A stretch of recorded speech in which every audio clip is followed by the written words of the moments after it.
to the cookbook class with our virtual lunchroom cooking series. My name is Alex, and today we are going to be cooking up two recipes. We have our fajita nachos and also our guac for one. But before we get started, I want to talk with you about one of my all-time favorite topics, and that is vegetables. During the cookbook class, we talk a lot about adding color to your plate, meaning adding fruits and vegetables as much as we can to our recipes. We also like to talk about how vegetables don't have to be scary. I know that sometimes when things are unfamiliar to us, it might feel kind of uncomfortable. So that's why I figured I would take the time today to talk with you guys a little bit about vegetables and all of their magical superpowers. So let's get started. Root vegetables are grown underground, which means that they often have a thicker skin. Usually we peel this skin off and we don't include it in all of our recipes. Root vegetables are also really funky looking. Some examples are carrots and ginger and my absolute favorite, beets.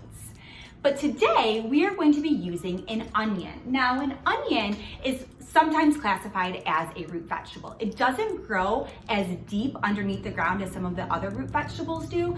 You can see that it has a stem and it also has a root.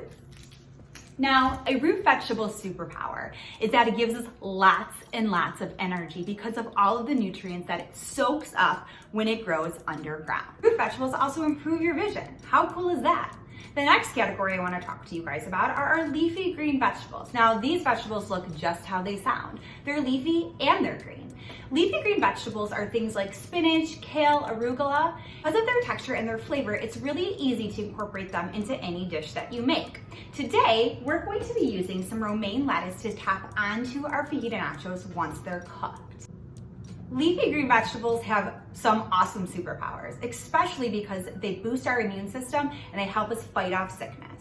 The last group I want to talk to you guys about today is our stem and leaf vegetables. The thing that's crazy about these vegetables is that they are actually considered a fruit because of their seeds. So if a vegetable has a seed or a pit, really it is a fruit. But because of its savory flavor, and especially in the kitchen, we consider these things vegetables. So today I am going to be using a red pepper for my fajita nachos. So if you take a look here, my red pepper has its stem, and as soon as I open it up, I will see all of those seeds inside of it.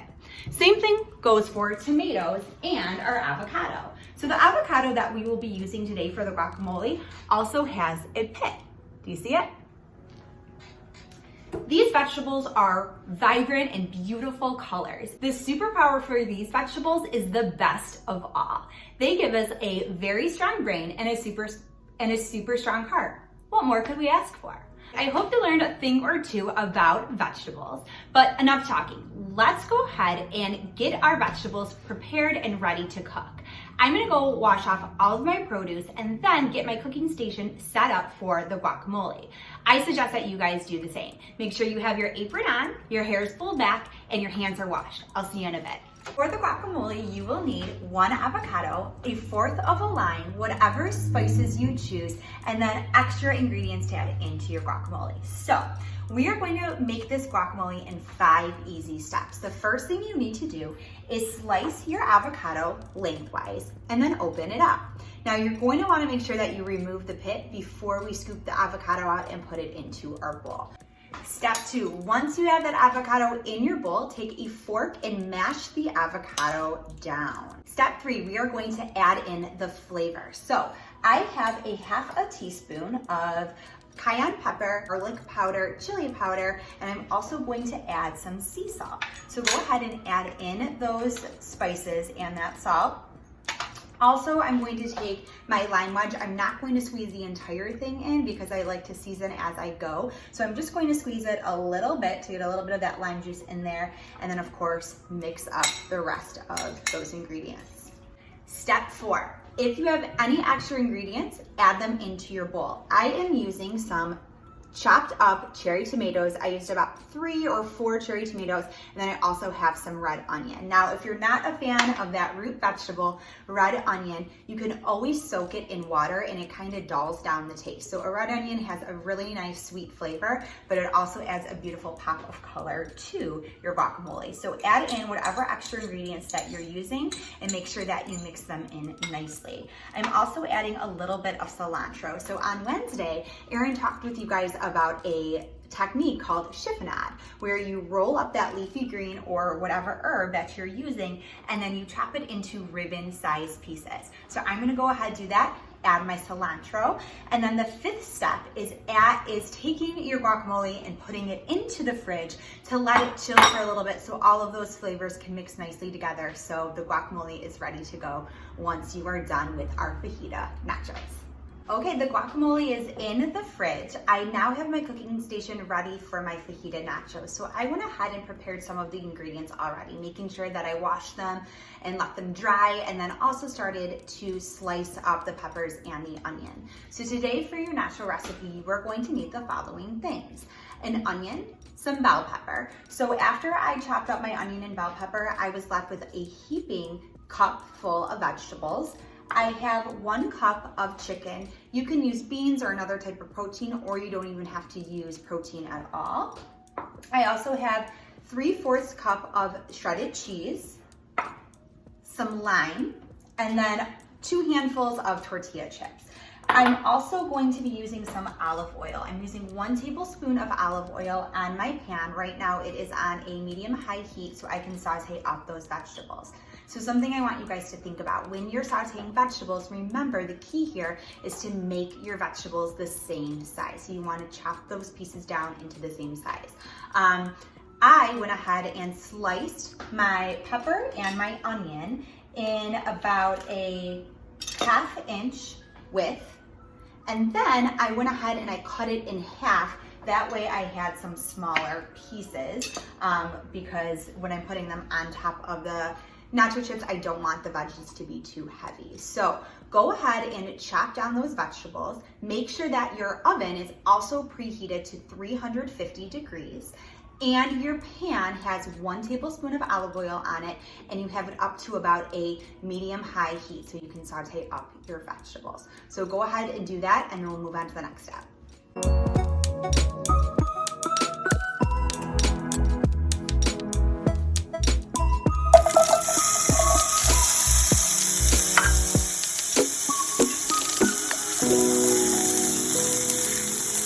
All right, can you hear those veggies sizzle? I am going to give them about 5 to 6 minutes to soften up. I'm looking for a brown edge on the vegetables as well. When I see that, I'm going to add 1 tablespoon of water into the pan, as well as a squeeze of the lemon. I might even add a little bit of garlic powder and paprika to the mix too. Now that I'm waiting for my veggies to cook up, let's go ahead and assemble our nachos. So you are going to need a baking pan with a sheet of tin foil over it. Take your nacho chips and you can spread them evenly across your baking pan. That way you can ensure that each nacho chip gets some love from our cooked up vegetables as well as that cheese. Okay, I'm starting to see a nice brown edge form on those vegetables, so I'm going to take that 1 tablespoon of water, add it to the pan. You're gonna see those vegetables start to jump. Also, I will take a squeeze of the lime and add some lime juice to my pan. And then now this is a good time if you're using a type of protein to add it to your pan. My chicken is already cooked, so I don't have to cook up the chicken. If you do need to, if you have raw chicken, make sure that you cook it up first and then add it to your pan. So it's only going to be on there for about a minute. And then I will start to add the rest of the ingredients onto our nachos. Let's go ahead and assemble the rest of the nachos. So something else I want to mention is when I added the 1 tablespoon of water to the vegetables and then included the chicken as well, I turned my burner down to a medium heat. All right, so I have all of these tasty looking vegetables and chicken ready to put on top of the nacho chips. So again, I'm going to evenly spread the ingredients on top of the nacho chips. And then last but not least, I'm going to include cheese. So I have 3/4 cup of cheddar cheese here, but you can use whatever cheese that you prefer or have at home. And then again, just going to evenly spread the cheese all on top of this yummy goodness. If you want to add a little extra flavor, you can go ahead and add some more spices at this time too. I'm going to stick the nachos into the oven. Again, my oven is at 350 degrees. I'm going to leave them in probably for about 5 minutes, check on them, see if everything has melted. If it still needs a couple of minutes, it'll probably be in there between 5 and 10 minutes total. So go ahead, assemble the rest of your nachos and then stick them into the oven. Okay, I think it's about time to pull those nachos out of the oven, so I'm going to check on them. Putting on my oven mitts. And they look good to go. The cheese is melted. The veggies are browned to a perfection. So I am going to let them sit just for a few minutes here, and then I will add the rest of the toppings.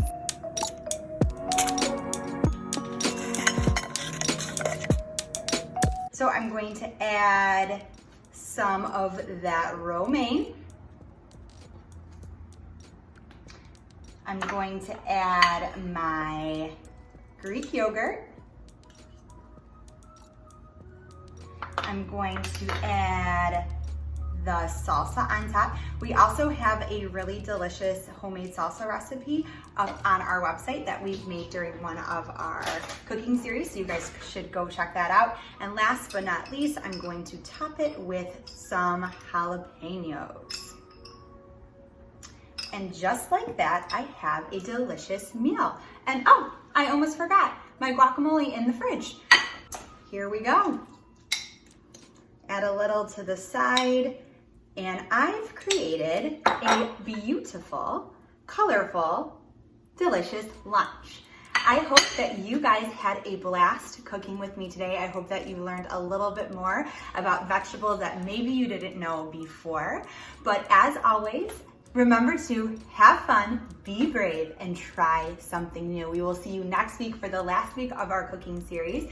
You'll be making some apple pancakes with Erin, and then we'll be playing with our food for the recipe that you'll cook with me, and we'll have lots of fun. We'll see you guys next time.